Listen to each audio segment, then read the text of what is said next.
Dear students, we are doing chapter of physics, force and law of motion. So in previous session we have done what is force, effects of force, after that balanced, unbalanced force and Newton's law, Newton first law of motion, that is also known as inertia. Now we will discuss what is in this session. We will discuss momentum, Newton's second law. So firstly, in order to understand the Newton's second law, firstly we will know the meaning of momentum. क्या meaning हुआ कि अगर हमें Newton का second law के बारे में जानना है तो सबसे पहले हमें मोमेंटम का पता होना चाहिए. In order to understand Newton second law of motion we should know the meaning of momentum.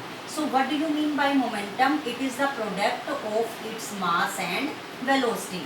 क्या मीनिंग हुआ? Momentum is equal to mass into velocity. Momentum is denoted by P. It is equal to mass denoted by M and velocity is denoted by V. So formula of momentum is equal to mass into velocity. Example, if a body is at rest means if a body is stationary, it is not moving. तो अगर वो move नहीं कर रही, its velocity is zero. अगर velocity zero होगी, then momentum is also zero. अब next आता है momentum is a vector quantity. So what do you mean by vector quantity? Which has magnitude as well as direction, that is known as vector quantity and momentum is the vector quantity. Now we will discuss the SI unit of momentum. So what is the SI unit? SI means standard unit. Momentum की क्या होगी? हम इसको कैसे calculate कर सकते हैं? We know the formula of momentum, mass into velocity. मास को हम किस में मेजर करते हैं? In kilogram. अब हम यहाँ से वेलोसिटी की क्या करेंगे? यूनिट निकाल लेंगे. वेलोसिटी का फॉर्मूला होता है डिस्टेंस अपॉन टाइम. तो डिस्टेंस को हम मेजर करते हैं मीटर में और टाइम को करते हैं सेकंड में. तो अब हमारे पास क्या फॉर्मूला आ जाएगा? किलोग्राम मास के लिए आ गया डॉट और वेलोसिटी का आ गया मीटर पर सेकंड. तो एसआई यूनिट जो है मोमेंटम की आ गई किलोग्राम मीटर पर सेकंड. या जब ये सेकंड ऊपर जाएगा तो माइनस का हो जाएगा किलोग्राम मीटर सेकंड माइनस 1. तो what is the SI unit of momentum? हमने कैसे कैलकुलेट की? Equal to mass into velocity, दोनों की यूनिट को हमने निकाला तो हमारे पास एसआई यूनिट आ गई किलोग्राम मीटर पर सेकंड और we can say kilogram metre second minus 1. Now we will discuss some numericals. Number 1, what is the momentum of a man of mass 75 kilogram when he walk with a uniform velocity of 2 meter per second? क्या meaning है? हमें momentum निकालना है, हमें मास दिया हुआ है और यूनिफॉर्म वेलोसिटी ऑल्सो गिवन. तो firstly we will write the formula of momentum. Momentum equal to mass into velocity. So P equal to M into V. Here mass of body given 75 kilogram and velocity given 2 meter per second. अब हम क्या करेंगे? इन values को इस फॉर्मूले के according we will put the values. Momentum denoted by P is equal to M into V. तो mass की वैल्यू हमने यहाँ पर लिख दी 75 किलोग्राम. वेलोसिटी में वेलोसिटी की वैल्यू लिख दी 2 मीटर पर सेकेंड. जब हमने इन दोनों को मल्टीप्लाई किया तो हमारे पास आ गया 75 मल्टीप्लाइड बाई 2 150. यूनिट लगा दिया हमने kilogram dot metre per second. तो हमारे पास क्या आ गया? मोमेंटम. अब हम कर रहे हैं Newton second law of motion. अभी हमने क्या डिस्कस किया था? पहले न्यूटन का first law of motion, that is known as inertia. अब हम डिस्कस कर रहे हैं, we are going to discuss Newton second law of motion. अब वो क्या होता है? Force directly proportional to change in momentum upon time taken. क्या मीनिंग है कि मोमेंटम है वो डायरेक्टली प्रोपोर्शनल है फोर्स. क्या होता है डायरेक्टली प्रोपोर्शनल? कि अगर हमारी मोमेंटम इंक्रीज हो रहा है तो फोर्स भी इंक्रीज होगी. डायरेक्टली में दोनों चीज़ें बराबर चलती हैं. मतलब मोमेंटम अगर इंक्रीज हो रहा है तो फोर्स भी इंक्रीज होगी. और inversely proportional to time. Inversely का मीनिंग होता है एक चीज़ इंक्रीज हो रही है तो दूसरी चीज़ हमारी डिक्रीज हो रही है. Force directly proportional to change in momentum upon time taken. अब हमें पता है कि कोई बॉडी है, उसका मास m है. इनिशियल वेलोसिटी मतलब उसकी जो पहले वेलोसिटी है वो u है. Initial velocity denoted by u और फाइनल वेलोसिटी क्या हो जाती है उसकी? v. अब हमने मोमेंटम निकाल लेना है इसी के अकॉर्डिंग कि अब हमारा इनिशियल मोमेंटम क्या हो जाएगा? हमें पता है मास इंटू वेलोसिटी. इनिशियल वेलोसिटी हम यहाँ पर लिखेंगे m इंटू यू और फाइनल मोमेंटम कैसे निकलेगा? Mass into final velocity m v. अब हमने क्या करना है? जो ये हमारा फॉर्मूला था, ये जो हमारा फॉर्मूला है इसके अंदर हमने क्या करना है? इस इक्वेशन में वैल्यूज अब सिंबल्स लगा देने हैं. Force denoted by F directly proportional to. अब हमें क्या करना है? चेंज इन मोमेंटम मतलब फाइनल में से इनिशियल को हमने माइनस कर दिया, mv minus mu upon time. Is that clear to you?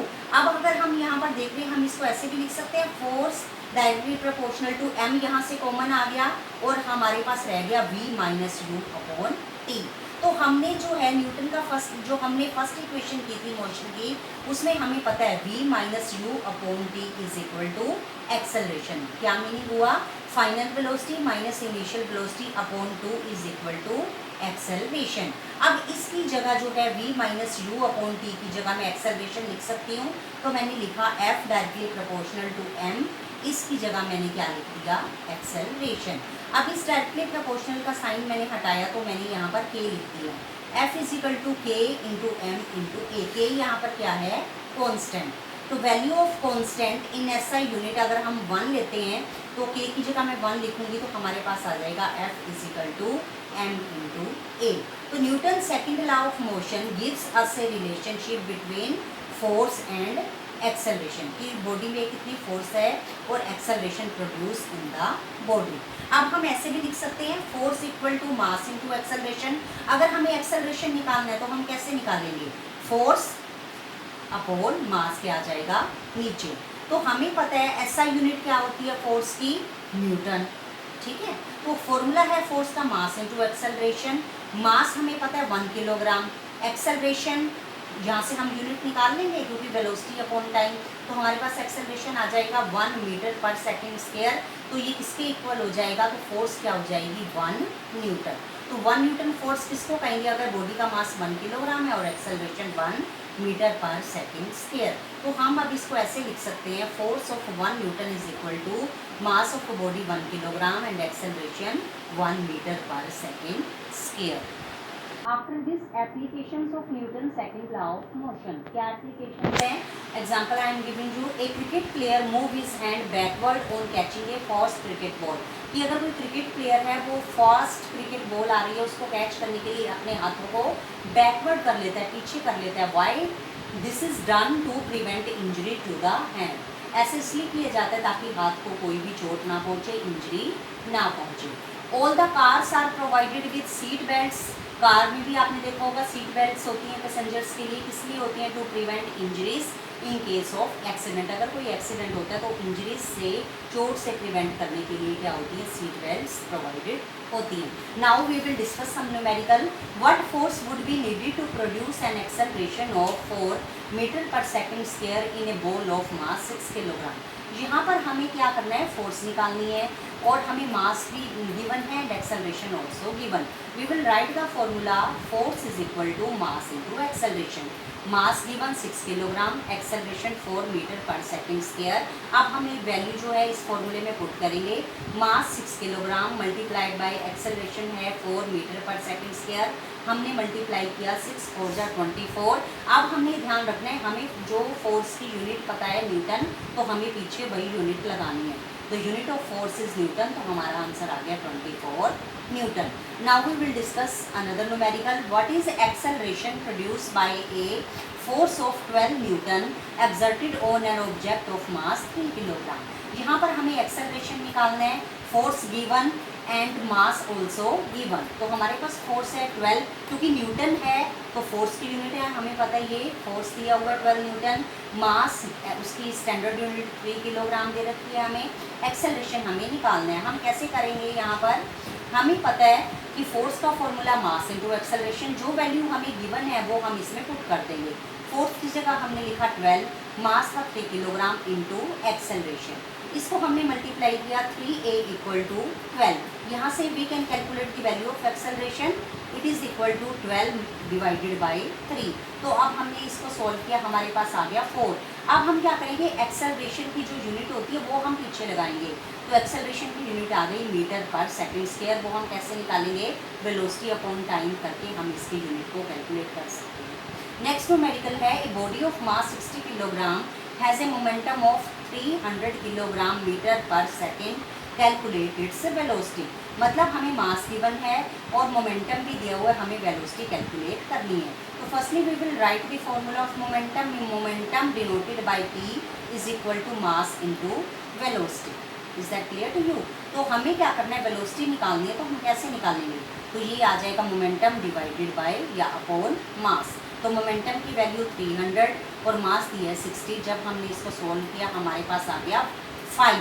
तो अब हम पीछे यूनिट किसकी लगाएंगे, वेलोसिटी। तो वेलोसिटी की क्या आ जाएगी, मीटर पर सेकेंड। तो हमारे पास आ गया velocity 5 metre per second.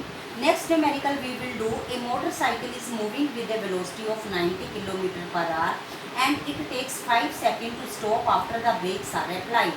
Calculate the force exerted by the brake on the motorcycle if its mass along with the rider is 200 kilogram. मतलब हमें दिया हुआ है, अगर कोई भी मोटरसाइकिल है वो मूव कर रहा है वेलोसिटी, और वो बाद में क्या करता है, ब्रेक अप्लाई करता है। इट मीन्स तो इसकी इनिशियल वेलोसिटी है 90 किलोमीटर पर आवर। अब हमें इसको मीटर पर सेकंड में चेंज करना है। 1 किलोमीटर में मीटर 1000, तो हमें 90 को 1000 से मल्टीप्लाई कर दिया। अब यहाँ पर हम आर के सेकंड बना लेंगे। 1 घंटे में मिनट 60 और मिनट में सेकंड 60। तो हमारे पास घंटे में कितने सेकंड आ गए, 3600 सेकंड। तो हमने इसको जब सोल्व किया हमारे पास आ गया 25 मीटर पर सेकंड। तो किलोमीटर पर आवर से अब ये चेंज हो गया मीटर पर सेकंड। तो उसने कहा है कि कार जब हम ब्रेक अप्लाई करते हैं तो कार स्टॉप हो जाती है, मतलब फाइनल वेलोसिटी हो गई 0। टाइम दिया हुआ 5 सेकंड और मास भी दे रखे हैं 200 किलोग्राम। तो हमें यहाँ पर क्या करना है, हमें कैलकुलेट करनी है यहाँ पर फोर्स। तो हम यहाँ पर फर्स्ट लॉ जो है, फर्स्ट इक्वेशन मोशन की यहाँ पर लगाएंगे, v = u + at। तो यहाँ से एक्सेलरेशन निकाल सकते हैं, final velocity minus initial velocity upon time. Final velocity 0 है, इनिशियल वेलोसिटी हमारी 25/5 हमने सोल्व किया -5 मीटर पर सेकंड। अब हमें पता है अगर एक्सेलरेशन नेगेटिव में आता है तो वो हमारा नेगेटिव क्या इंडिकेट करता है, रिटार्डेशन, कि अगर वेलोसिटी टाइम के साथ डिक्रीज हो रही है। तो हम यहाँ पर फोर्स कैसे निकालेंगे, मास इंटू एक्सेलरेशन। मास की वैल्यू हमें पता है, एक्सेलरेशन हमारे पास निकल आया, क्योंकि ये नेगेटिव रिटार्डेशन हो गया। एक्सेलरेशन हम इसको क्या कर देंगे, +5। तो हमने इसको मल्टीप्लाई किया, हमारे पास आ गया 1000। अब हम यूनिट पीछे क्या लगाएंगे, फोर्स वाली। Unit of force is newton. तो हमारे पास आया 1000 न्यूटन। तो नेक्स्ट न्यूमेरिकल है, which would require a greater force accelerating a 10 gram mass at 5 metre per second square और a 20 gram mass at 2 metre per second square. तो हम first case ले रहे हैं। हमें पता है फोर्स का फॉर्मूला है मास इंटू एक्सेलरेशन, जहाँ पर हमें फर्स्ट के लिए दे रखा है मास 10 ग्राम और एक्सेलरेशन है। अब हमें क्या करना है, हमारे पास क्या है, ग्राम, हम इसको चेंज कर देंगे किलोग्राम। तो हमें 1000 से डिवाइड करना पड़ेगा। और फर्स्ट वाले का एक्सेलरेशन हमें दे रखा है 5 मीटर पर सेकेंड स्क्वायर। तो हमारे पास वैल्यू आ गई 0.05, क्योंकि फोर्स थी तो हमने लिखा न्यूटन। सेकंड केस भी हम ऐसे निकाल लेंगे। सेकंड केस में हमें 10 ग्राम दे रखा है, इसको किलोग्राम में कन्वर्ट करेंगे, 1000 से डिवाइड किया और इसके लिए हमें एक्सेलरेशन दे रखा है 2 मीटर पर सेकेंड स्क्वायर। हमने सोल्व किया, हमारे पास फोर्स आ गई 0.04, हमने यूनिट लगाई न्यूटन। अब हम क्या देख रहे हैं, ग्रेटर फोर्स कौन सी है, फर्स्ट केस में greater force of 0.05 newton is required for accelerating a 10 gram mass, क्योंकि ये ज़्यादा फोर्स है। अब नेक्स्ट टॉपिक है impulse. What do you mean by impulse? क्या होता है, total effect of force is called impulse, या हम कह सकते हैं product of force and time. Impulse is denoted by I और फोर्स को हमने लिखा F और टाइम को लिखा T।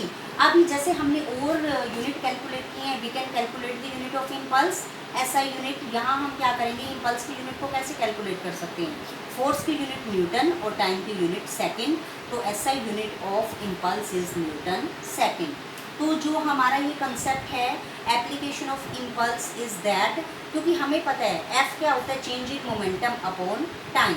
Force to be small, अगर हमारी फोर्स स्मॉल है तो change in momentum should takes place in a large time interval and vice versa. इस फॉर्मूले के according F = change in momentum upon time. तो अभी हमने क्या किया है, इस सेशन के अंदर हमने मोमेंटम किया, क्योंकि पहले हमने न्यूटन का सेकंड लॉ किया, उसको डिस्कस करने के लिए हमने पहले मोमेंटम को डिस्कस किया, फिर हमने न्यूटन सेकंड लॉ किया, application of second law of motion की, उससे रिलेटेड हमने कुछ न्यूमेरिकल्स लिए और लास्ट हमने क्या किया, इम्पल्स